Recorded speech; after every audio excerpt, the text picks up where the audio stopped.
Kia ora tātou.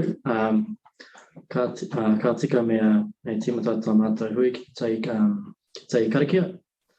Tēnei au, te hōkai nei o taku tapu wai. Ko te hōkai nuku, ko te hōkai rangi, ko te hōkai o tō tūpuna tāne nui ārangi. I piki te ai ngā rangi tūhāhā ki te tihi o mānono. I riroi hoai ngā ki te o te wānanga, ko te ki te tuanui, ko te ki te tuatea, ko te ki te aronui. Ka tiritiri a ka paupau a ki a papa tuanuku. Ka puta tere tangata ki te whaiao, ki te ao mārama, tihei, mauri. Tēnei aku mihi, whakawhetai ki te kaupapa o te hui nei, ara ko Whāki, o tira ki a tātou te hunga, kua whai wā ki te tautoko i tēnei kaupapa. Nō reira, tēnei au ka mihi rā. Just wanted to start off this week with a quick little karakia and a bit of a mihi to everyone who's taken the time out of their day to attend this webinar.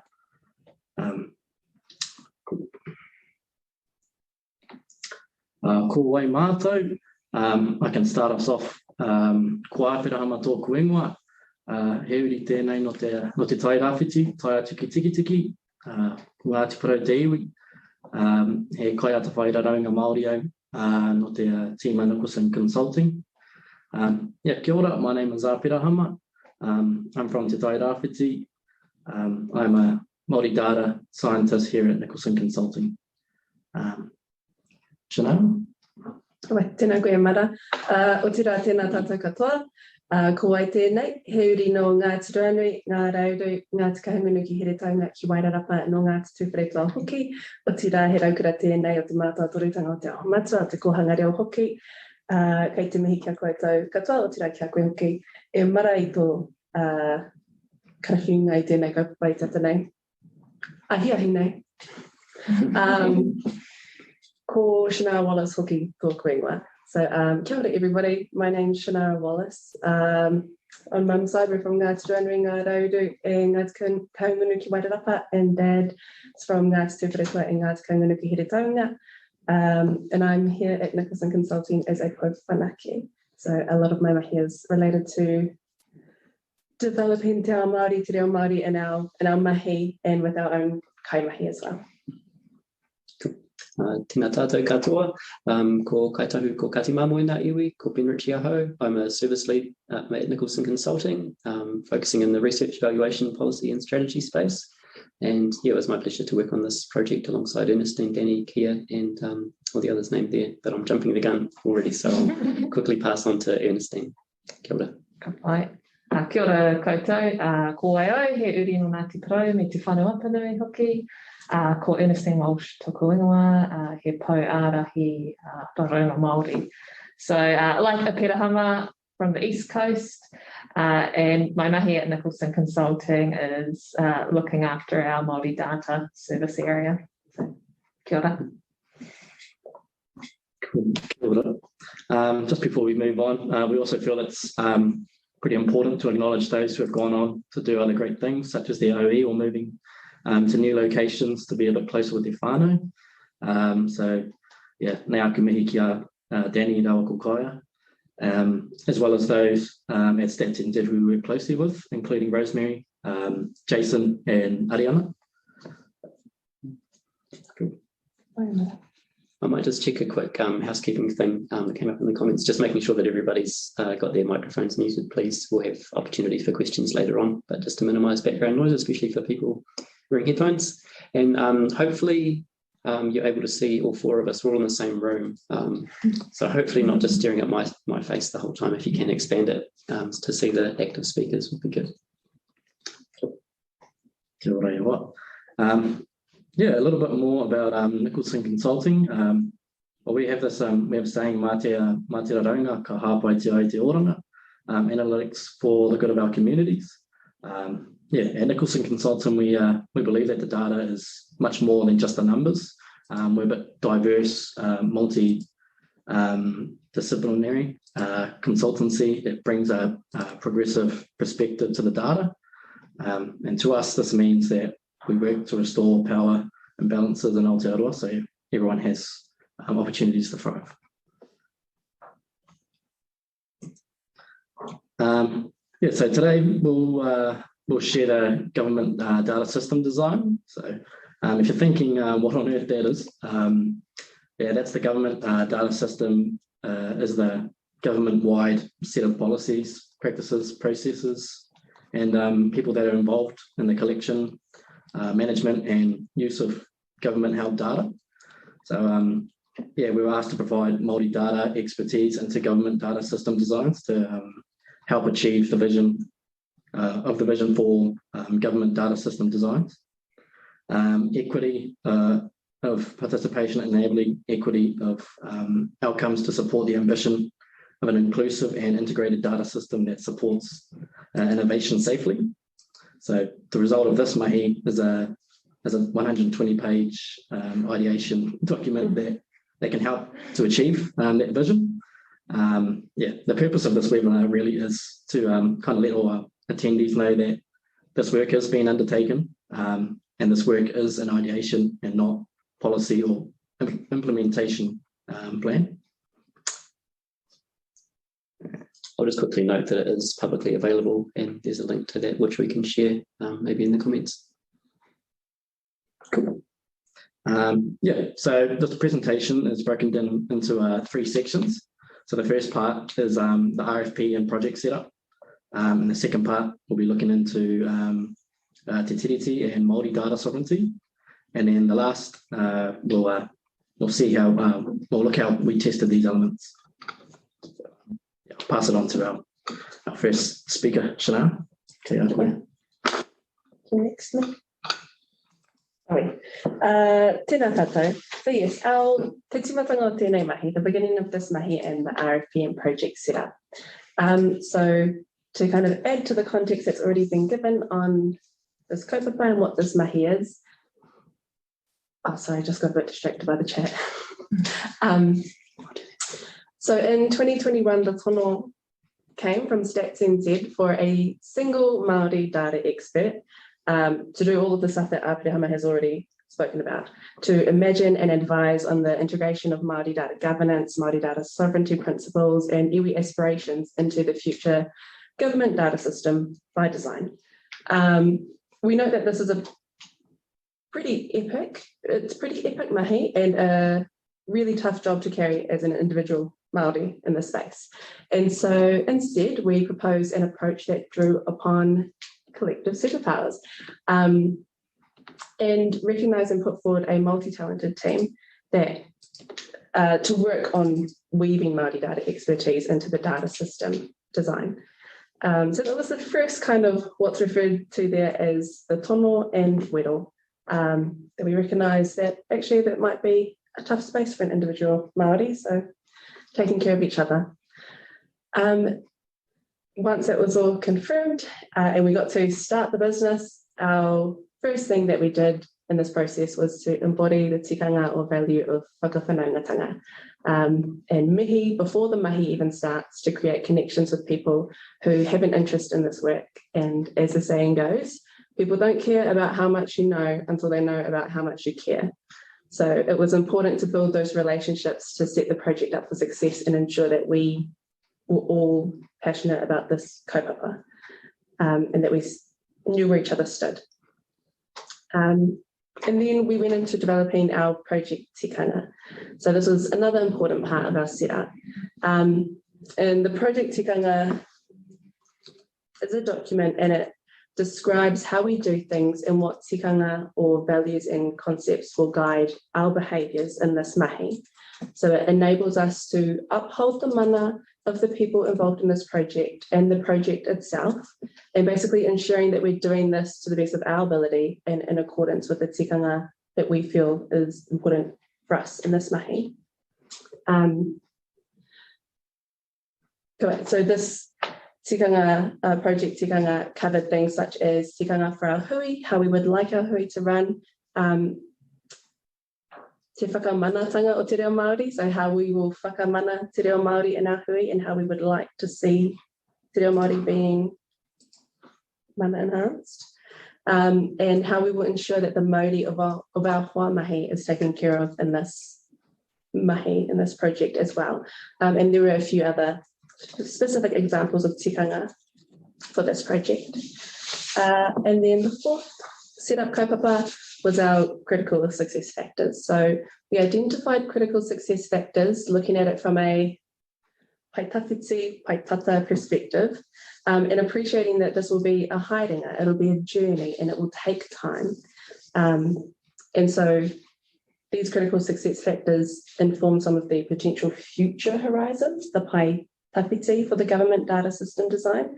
And then from the paitata initiatives such as building up capability to reach that paitawhiti, or the longer term aspirations such as equitable system designs.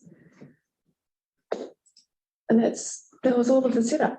It sounds so easy now. Ernie? It always seems easy when you're looking backwards, right, e hoa? A ka pai, ngā mihi ki a koe I te teina. I think it might be easier first. I saw that Ben put a link in the chat as well, but for those who haven't had a look at that link yet, just to give you guys a bit more context, Peter Hammer did say it was like 120 pages worth of content. So what was it that we were producing in this document? So in terms of the high level detail, we did have a set of pillars or pou that enable the shifts required to achieve the government data system aspirations.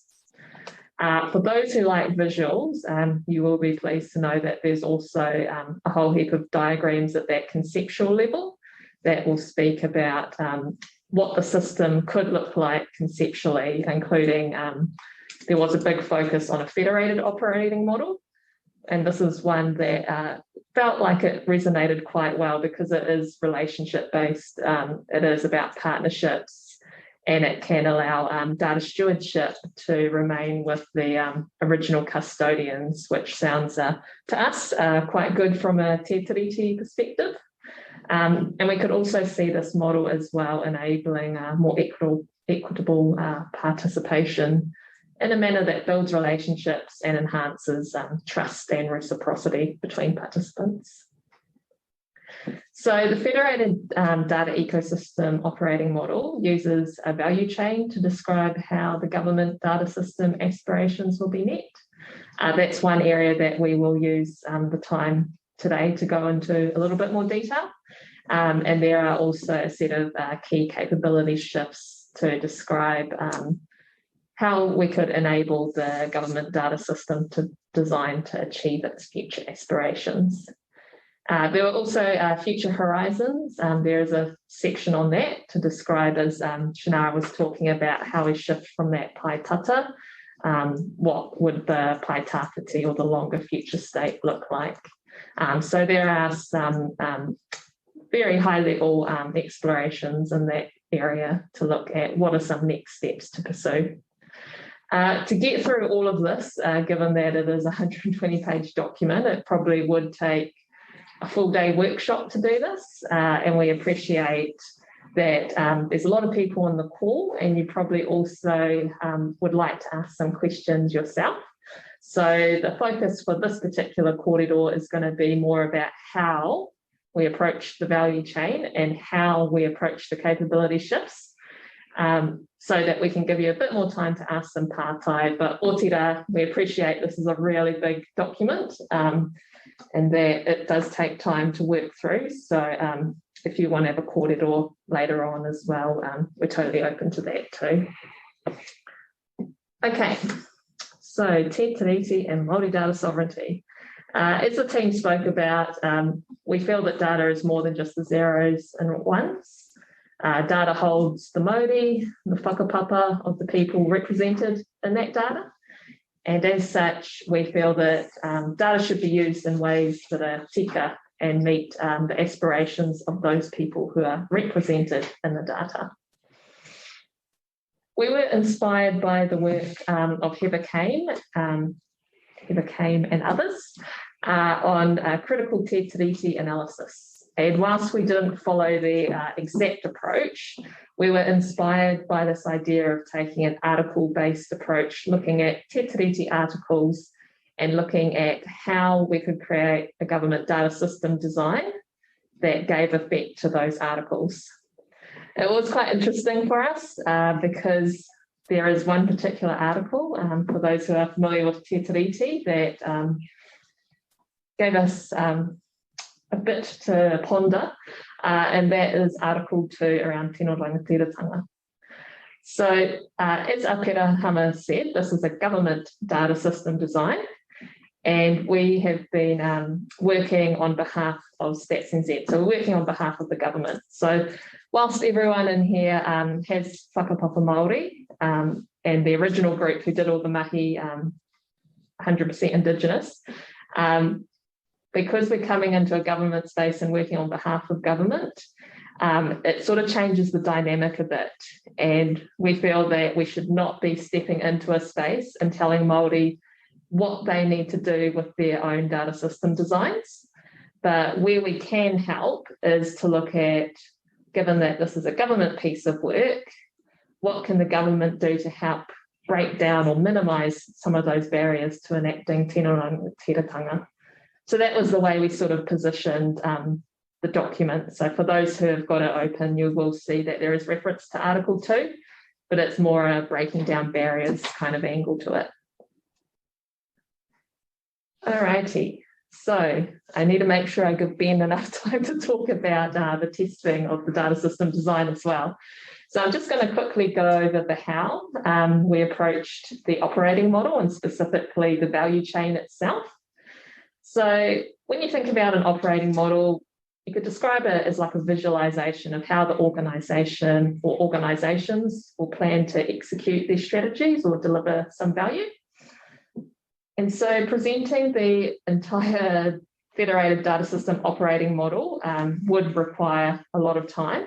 So what I'm going to do is just touch on some high-level elements about where the Māori data expertise components were woven into the system. So one way you could look at an operating model in the data space is through looking at one of these value chains. And so when we think of a value chain, we're talking about what are the activities that you're doing to create a product or help deliver a service. So maybe if you're running a business, selling earrings or something, like what are all the steps that you take to produce and create these earrings? At a superficial level, you might think, oh yeah, that value chain looks familiar, looks very similar to, say, a data life cycle. There are a few things that we did add to it, though, to make sure that we were weaving in whakaaro Māori. So one of the first things, if you look at the light blue box at the top left, you'll see that it also speaks about relationships, which isn't something that I've seen in a lot of data life cycles. As Shanara was saying, mihi before the mahi. And so we feel that this is one way that we could help improve equity within the data system design by having people involved from the beginning, not added on at the end. Having those people involved in the beginning to help co-determine exactly what they think the value of the kaupapa should be and how they would like to work together as well. So I think that would probably be one of the biggest differences with this particular value chain. The approach we took for each of these is each of those different elements we've gone through and we've looked at the articles and described how we could give effect to Te Tiriti. So I'd say probably from this big document, the value comes from having the ideas laid out, but also some examples to make it more real. So for each one of those coloured boxes, including the grey one as well, we went through all of them and came up with examples of what this might look like in practice. We drew from every space we could find, whether it's Indigenous examples such as mukadu, iwi examples such as ka huru manu, or government examples such as the Māori Metadata Project. And we also drew from the research space, so there is reference to Roika Māngai or the Y262 best practices as well. So I think the biggest value from this document is just having all those ideas articulated and laid out. As Aotearoa said at the start, it's not necessarily a policy or an implementation doc, but we know that there are a lot of kōrero going on at the moment, and we feel like having a document like this can really help with some of those foundational steps and getting people up to a certain level where they can understand, okay, here's some baseline things that are happening around the system that might influence what you're doing within your own organisation. So that kind of flows nicely to the next section around essential capabilities. It's definitely a space that's quite important. So when we think about capabilities, essentially it's just the ability to be able to do something. So he aha o pukenga, me pēhea, koe e mahi ai. So this could be anything from, say, a particular role. It might be processes that you work through. It would involve data, information, tools and technology as well. And so this diagram shows a summary view of the federated data ecosystem operating model, but then it also talks about some of the essential design capabilities that were identified.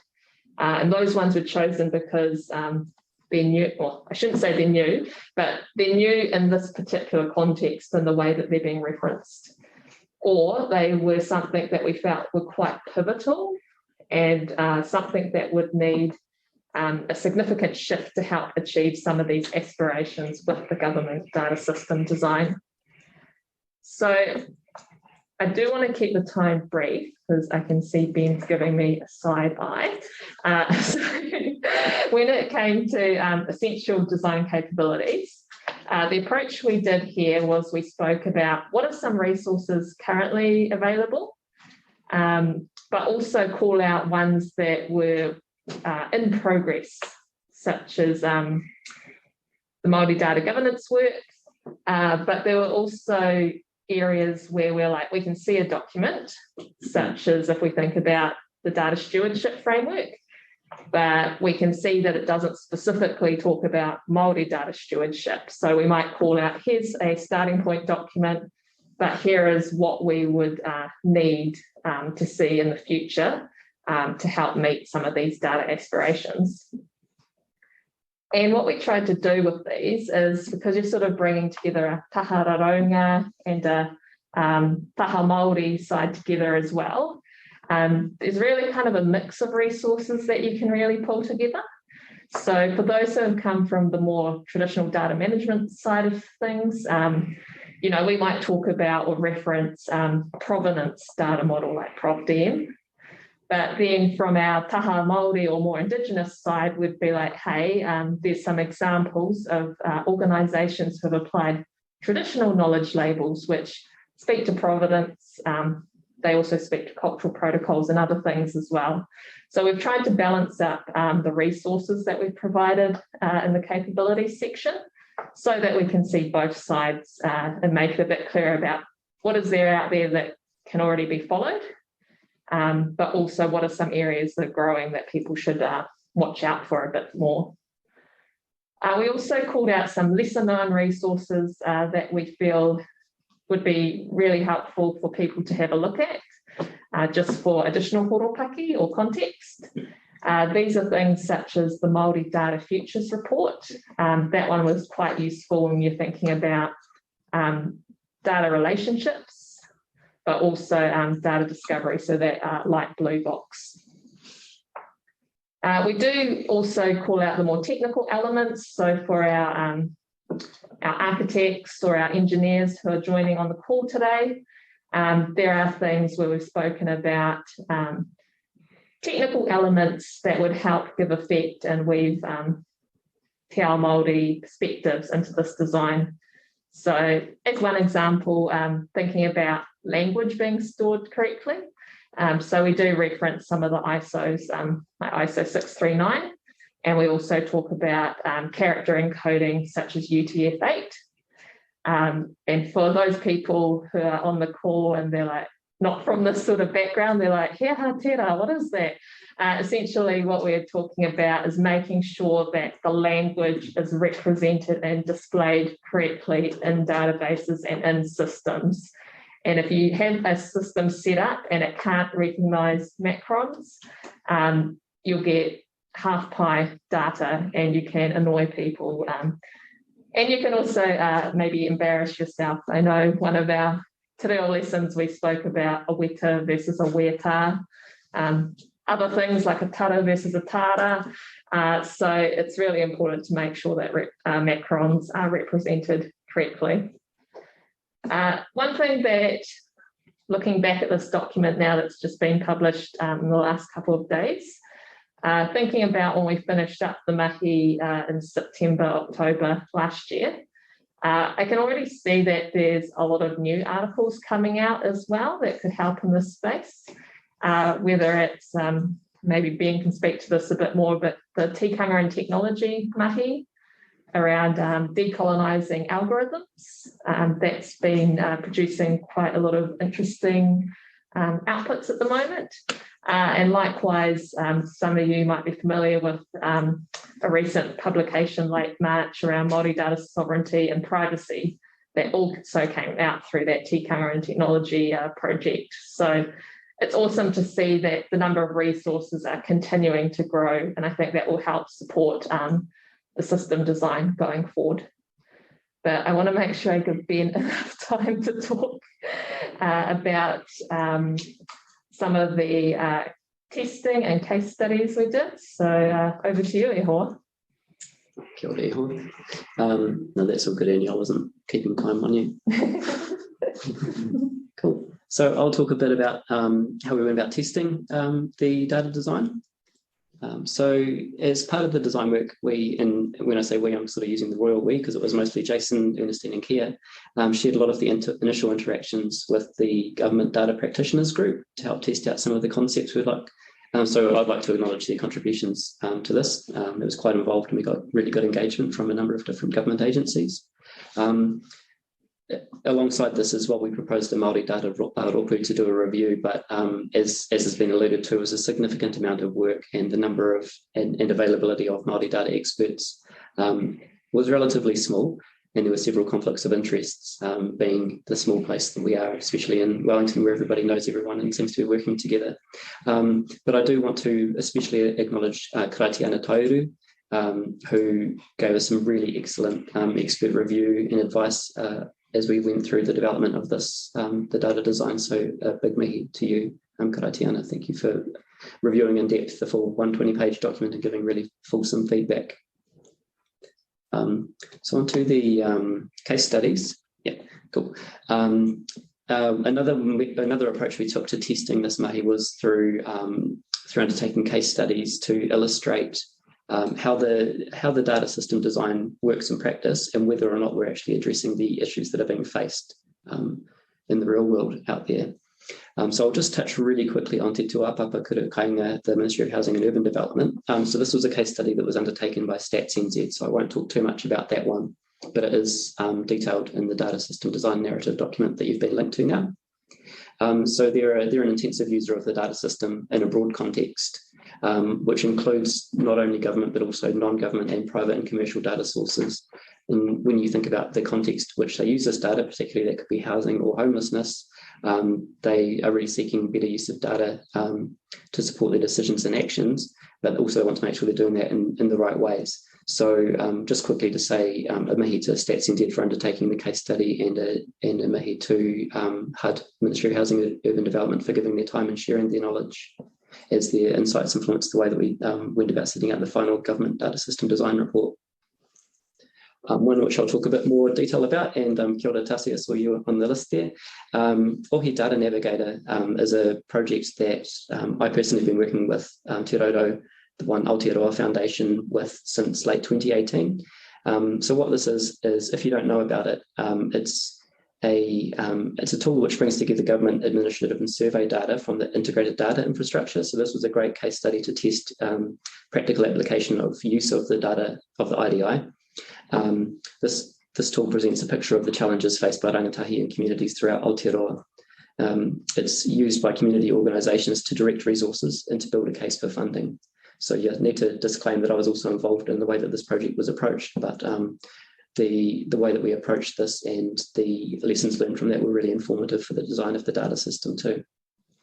So there are two main areas that I'll talk about now. There are more laid out in the document, which I won't go into full detail on, but to give you an indication, we looked at the lessons learned around authority partnerships and engagement and around common capability, governance and data access. So for authority partnerships and engagement, Te Roro asked themselves kia wai te mana in the context of Ohi Data Navigator. The answer to this is that it's the rangatahi that are the heart of Ohi. The data is collected from them and their wellbeing is the purpose of the project. So therefore, rangatahi, along with their whānau, iwi and hapori, are the kaitiaki of the data. They have the mana to uphold kaitiakitanga. There's the concept of kaupapuri, which is the way that we've sort of framed Te Roro's role in this. So that what that means is that their role is as those who are intimately involved in the collection and analysis of the data and who have the in-depth understanding of the detail and the technical knowledge of how that data is being collected and what the potential ethical and privacy aspects of that data are. They work as kaupapuri and as such they are responsible to kaitiakitanga to enable that kaitiakitanga to be upheld. So for common capability governance, so I guess the main takeaway from that point is rather than you might sort of hear a government agency or a company such as Nicholson Consulting refer to themselves as a kaitiaki of the data system, really what we're being clear on here is that that's not the correct, in terms of the way we've set that out in the data system design, that's not how we see that as being. We see that role as being more a role of kaupapuri. For common capability, governance and data access, democratisation of data is the key objective of the Ohi Data Navigator. So integrated data infrastructure, although it is technically a publicly accessible tool, it is often seen as somewhat inaccessible and there are administrative burdens or sort of barriers, I should say, to accessing that. As such, it is to a large extent still seen as the domain of government and university researchers. So the purpose of the Data Navigator is, and alongside creating the Data Navigator and sort of making that a tool that's available publicly, although there is a, which I'll touch on briefly, it's not freely available. There are terms of use that need to be signed up to. But by making the Data Navigator publicly available and supporting that by user education and engagement with communities to encourage use and interpretation of the data and the way that those insights can then be used to inform their mahi. These are the activities that really form the democratisation of data there. So the activities sort of set out there in that sort of brief sentence that I rambled through, laid out in the data design as necessary steps to enable that access to data. So it's not enough to just make a data set available or a data source available, but there actually needs to be engagement, education and support throughout that process. When I just touched on before, I've been working on this project since 2018, which actually predates Ngā Tikanga Paihiri, the principles for safe use of IDI data. So have a look at those if you haven't had a look at those, but they're really great. But they weren't in place when we started the project. And similarly, when we approached it, we sort of realised some inherent potential issues of safe use of data. We looked to principles of Māori data sovereignty to guide safe use of the data and to maintain a focus on the aspirations of rangatahi.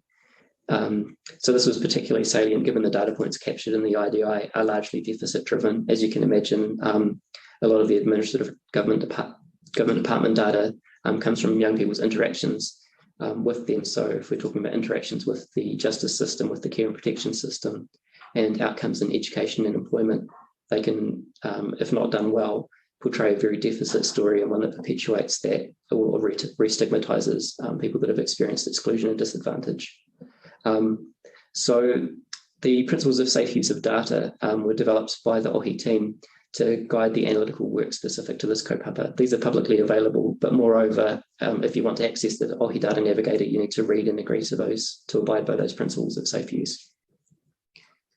So just to summarise briefly the impact of the Ohi Data Navigator case study, the actions taken in the design. There are more, which I won't go over all of them, but the data system design reflects that kaitiaki are the people and communities who the data is about. The data system design therefore acknowledges that each federation participant is a kaipupuri, or holders of the data regardless of who else accesses and uses the data. This is a role separate to kaitiaki. And the data system design reflects that Ngā tikanga paihere principles are implemented across the system, and that Māori data sovereignty is recognised and understood by system participants. Cool. So that's that case study. Opportunities to ask more questions in a few moments, but I'll talk quickly about Ngā Taonga Sound and Vision as well. And kia ora, Stephanie, I saw you online as well, so ngā mihi to you as well. So both Ohi Data, both Te Roro and Ngā Taonga gratefully gave a good amount of their time to participate in a workshop around the data system design and also give feedback on that too. So I appreciate the mahi that you've put into this also. So the aspects of this case study, which I'll talk about briefly, are governance, assurance and partnerships, data access and reuse, and principles and behaviour. So for governance, assurance and partnerships, Ngā Taonga has developed a kaitiaki relationship framework, tiakina, and similarly to the Ohi Data Navigator case study, this framework acknowledges that Māori are the kaitiaki of their own taonga works and mātauranga, while also acknowledging the legally recognised rights of copyright holders and owners.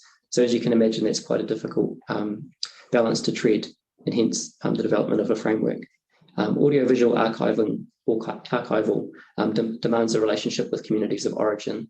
So as kaipupuri, it is not the place of Ngā Taonga to provide the contextualisation of material. For Māori communities, this responsibility lies with kaitiaki. Many iwi have their own archivists, and Ngā Taonga have a long-term vision to have trusted iwi partners that can reach into their system and extract the data that they need. For data access and reuse, Ngā Taonga have piloted traditional knowledge labels with whakatohia that successfully saw the iwi complete a review of their inventory and public sources, identify taonga and apply TK labels to the material. However, this was done in a spreadsheet, which was the best available tool at the time, and the current system is not currently able to integrate the labels. So there's these aspects of good system design, but making sure that the challenge of the software development process as well, to make sure that these are not just incorporated in the design and data capture, but actually right to the end of the data system process through technology also. Similar to how Ernestynne was talking about the coding, I guess, being able to capture Te Reo Māori appropriately. In terms of principles and behaviour, although in many ways Ngā Taonga are acting as a bicultural organisation, they recognise that the context of audiovisual archival remains Eurocentric. As such, Ngā Taonga see themselves as doing their best to be strong allies by weaving Te Ao Māori into their organisation in a meaningful and sustainable way. So this commitment to being kaupapa-centred is reflected in their constitution and Mātauranga Māori strategy.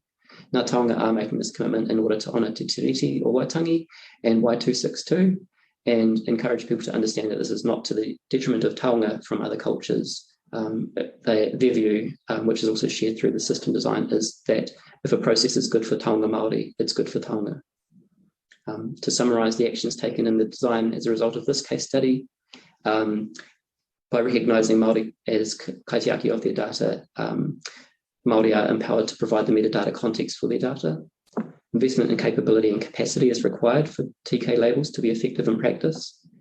And organisational principles and behaviour can support, in fact, not just can, but they do support the weaving of Te Ao Māori in a meaningful and sustainable way. That's me, so back to you, Aotearoa. Awesome. Yeah, tēnā koutou wāma. The government data system future state design, iteration 1 provides details for how the government data system can be constructed to create a more equitable Aotearoa. And the initial response has been positive and demonstrates that Māori data expertise can be woven into a government data system design. So yeah, if you'd like to have a read, the document, you can go to the data.gov.nz We currently have a few projects on at the moment in Māori data sovereignty and Māori data science space. So yeah, if you'd like to have a cup of tea, then definitely let us know. But yeah, it looks like we've kind of come towards the end of our presentation. So massive thanks to everyone else who's kind of contributed to this work, and again to everyone who's kind of tuned in and taken the time out of their day to attend this webinar. And so yeah, te ara pia ka waiho te tai whakatauki, yeah, hei kai mo te hinengaro.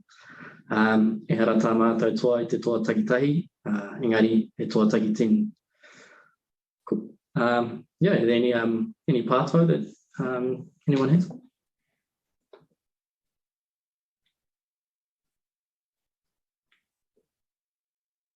Might yeah, maybe I haven't seen any pātai come through the chat just yet. So feel free, if you do have pātai, to either flick a message through, and we'll try and address them in sequence.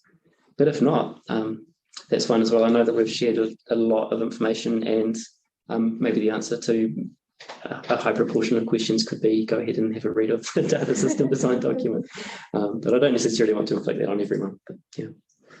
Oh, cool. Here comes a question. Looks like maybe one for you, Ernestynne. Okay, I'm just reading it now. So it's a pātai around blockchain and whether or not this has been explored as a tool for data sovereignty. For our work specifically, we did focus on a federated operating model. And I see, Rosemary, you're on the call as well. So please correct me if you feel that I am speaking out of tone. But we didn't specifically look at blockchain. I know other people have looked at that in a data sovereignty perspective, particularly I think Alex Poor did his PhD in that space as well.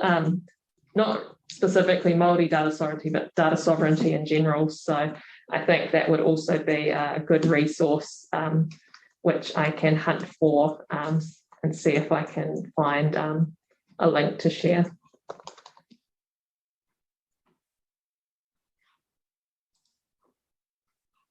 I'll see if I can do that quickly enough before the call ends. I did also see Claire was also on the line. You also wanted to mihi as well, Ben. Kia ora, Claire. Kia ora.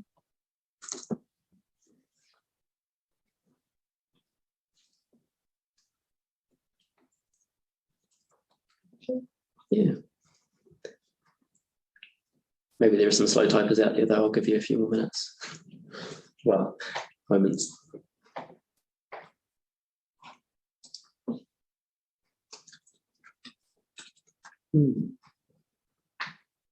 Kia ora, Andrew. I just saw your question come through. The question from Andrew Weaver is, you've done a lot of mahi with leaders in stats and other organisations. How does that translate to the end users / citizens? Big question. I can have a stab at it, and maybe others might like to chip in as well. But I think that is true that we do quite a lot of work with government agencies. However, I've had the good fortune to be able to do a lot of projects with more community organisations, or organisations from different fields too. So the Te Roro example is a good one. Throughout that process, there was a lot of opportunity to engage kanohi, actually because it was before COVID times as well. So there was significant travel all around the country to talk to communities, talk to those who are working directly with rangatahi to understand what their needs are and how they're being met or not through, whether it's through data or other platforms. Other examples of projects that we've got on the go as well. Another project I'm really fortunate to be involved with at present is for Tukona Te Raki, which is the Kaitahu Futures Collective. That's my iwi Kaitahu, so it's a real privilege to be able to be involved in a data inciting project there to help inform the strategy that we might take towards what the year 2050 might look like for our people. So I think we've got a good mix of projects in terms of a lot of work with government agencies, but then other projects also with iwi, with communities, with local government as well, which can have more of a direct impact on citizens. Anything else to add to that, Ernestynne? Hopefully that answered the question, Andrew. Yeah, I think it's an interesting space, particularly that tino rangatiratanga, but also mana motuhake as well. And there are definitely hapu, there are definitely iwi who are doing mahi in this space. We kind of briefly touched on whakapapa, the mahi they're doing on traditional knowledge labels, but also the biocultural labels as well.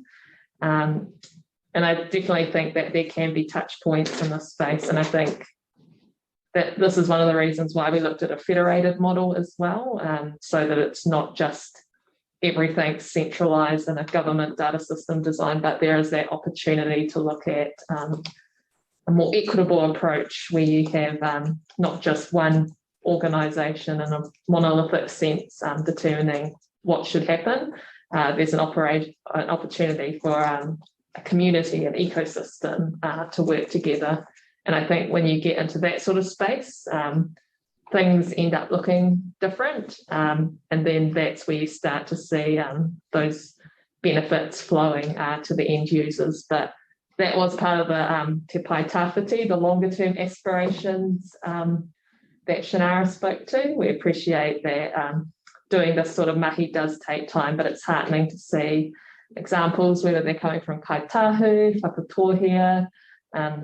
There's also been a few iwi Crown partnerships and social accords as well, where you get to see that opportunity for working together more closely and actually seeing some outcomes result as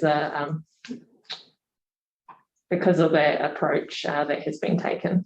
Cool. There's a question from Stephanie around the tikanga and it's actually tikanga in technology, but that's the New Zealand accent for you. Project. Definitely we'll send through some links to readings there. There's some public articles available already. I can give a little bit of an overview of what that project is too. Hopefully I'll do justice to it, Natalie. Jump in if I get it wrong. So that's actually a multi-year endeavour fund project with a few different research areas.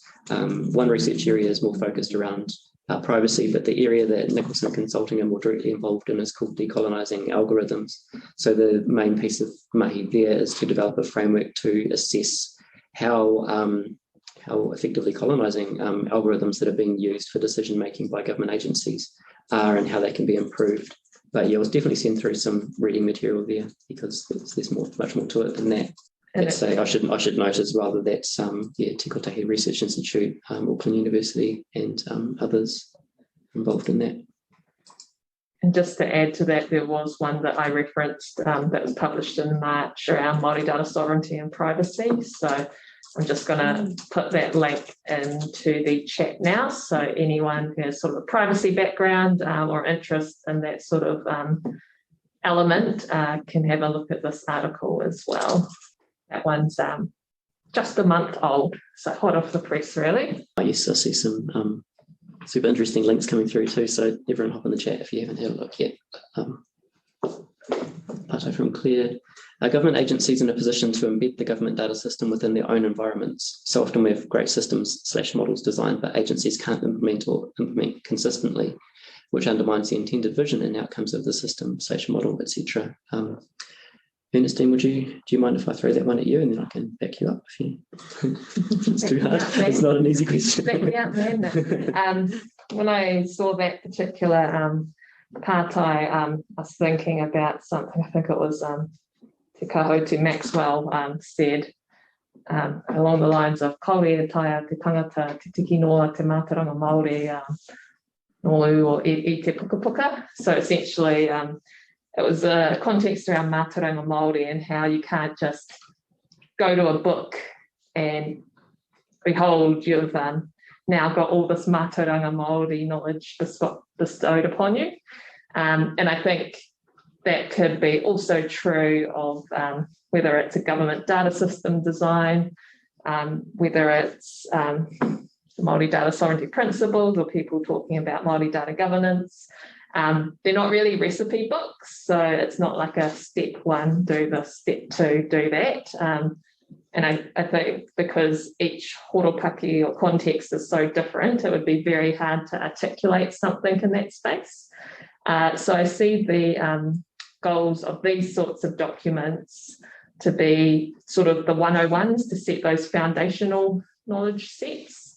And then from there, I think to answer the question about, are government organisations ready in this space, I think need to work together. So not just, thinking about what's happening within your organisation, but thinking about the whole ecosystem. And that's one of the things I really liked about the federated operating system. It's not just an individual organisation itself. It does look at what's going on with iwi, with hapu, Māori collectives, but it also looks more widely at that. So in the conceptual model, it spoke about, what a private sector's doing, like, I guess, us, for instance. What are the tertiary organisations doing, such as Te Kotahi Research Institute with the tikanga and technology? What is the community doing? What are NGOs doing as well? So I think it'll be very hard work, and you won't really be setting yourself up for success if you're going to go it alone. Trying to get as many different perspectives as you can, I think that's probably the best way to go forward. I'm not sure, Ben, if you wanted to add anything to that. I don't think I could. Good answer. Cool. I think that sounds like. I was just going to say the last slide. If you want to quickly pop that up again, because Natalie might not appreciate being inundated with very specific emails about this kaupapa. But like we say, like Aotearoa said, the opportunity is open. So if you guys want to have a cup of tea, have a bit of a pāpai session, a bit of whakawhangaungatanga as well, kei te pai. Oh, we're doing the whirlwind review. Write that down. Pāpai. Oh, thank you for that, Ben. But yeah, that's probably the smarter idea, so that people can easily grab it. Perfect. Cool. Kia tātou katoa, te atu whau tō tātou āriki a Ritchie, te aroa o te atua, te whiwhinga tahitanga ki te wairua tapu, ake, hoamahi. Mihi kia koutou. Ka kite. Ngā mihi. Ka kite. Ka kite.